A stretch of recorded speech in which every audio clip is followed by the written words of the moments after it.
photo op. It's the airport. This is our ride to Tagong. Big peaks over there is Gonga Mountain, highest peak in Sichuan. Looks cold.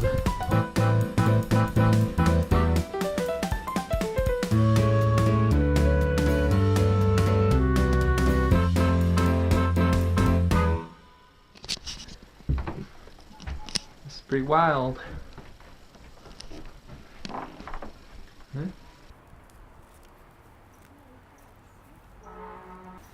Pony. Hey, Pony. No? Pfft. Not very sure-footed, are you? You loser. So we made it to Tagong. It was about 3.5 hour ride from Kanding. It's also known as Lagang in the Tibetan language. And that's it right there. That's the village. It's about 8,000 people. It's growing though. You can see lots being built over here. And normally it's pretty quiet, but it's the holiday and there's a lot of people here. If you look along the road here, tons of cars coming in and out. Most of them are just blowing through town really quickly. Oh, what the f***? This guy just littered. He just threw that water bottle there. Come on. F*** you, buddy. Tagong is very religious. It's full of Tibetan Buddhists. And the reason it's so religious, I guess, is because there's a mountain. The mountain over there is a holy mountain. You can tell just by looking at it. And that's why they've chosen this spot to build all these monasteries.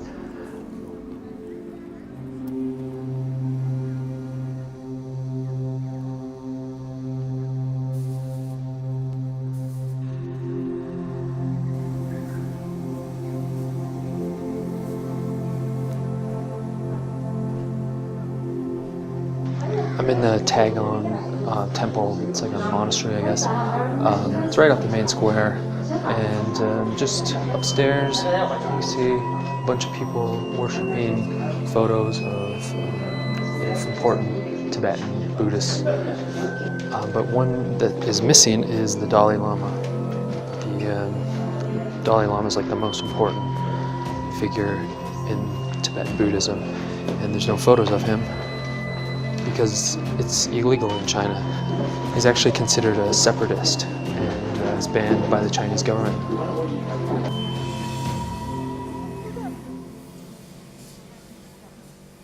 This is, we're outside the Tagong Monastery. This is often the first place people go in the morning. And you can see these giant wheel things here. They all have these mantras written on them.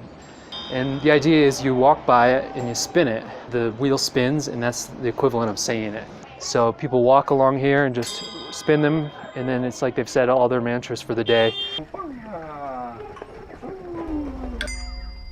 It's kind of like cheating if you ask me, but there's a lot of people that do it.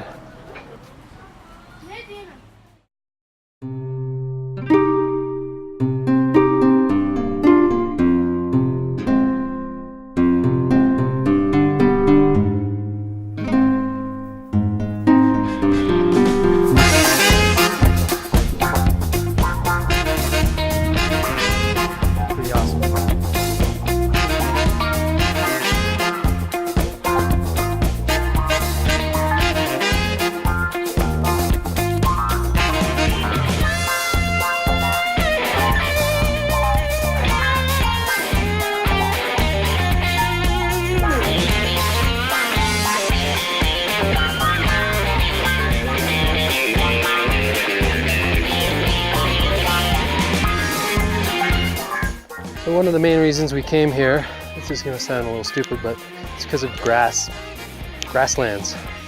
This area is rolling grasslands. It's beautiful, amazing. Good spot to herd some yaks.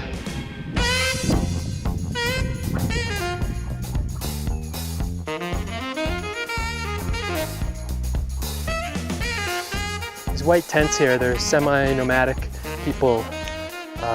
We're actually looking for fully nomadic people, but we can't seem to find any. The government's actually cut down on allowing people to do that. They've kind of shrunk the land smaller and smaller.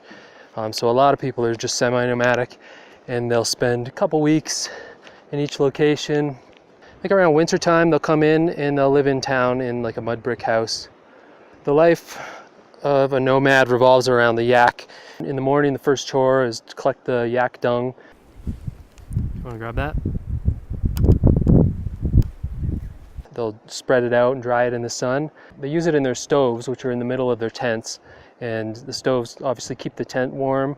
And without the dung, they won't be able to boil water, eat. And they milk them about 2 or 3 times a day. And they'll make yogurt and cheese and just straight up milk. And that's mainly their diet. It's a lot of yak dairy and some dry yak meat. It's just yaks everywhere. Yaks on the hill up there. We got some yaks over there. This field, all up the hill. Look at it on the side of that hill. That's crazy. How close can you get to a yak without him knocking you on your ass? Want this? He tensed up. I think he was ready to fly out, not attack. Because there is no such thing as a yak attack. It's just rhyming words people put together.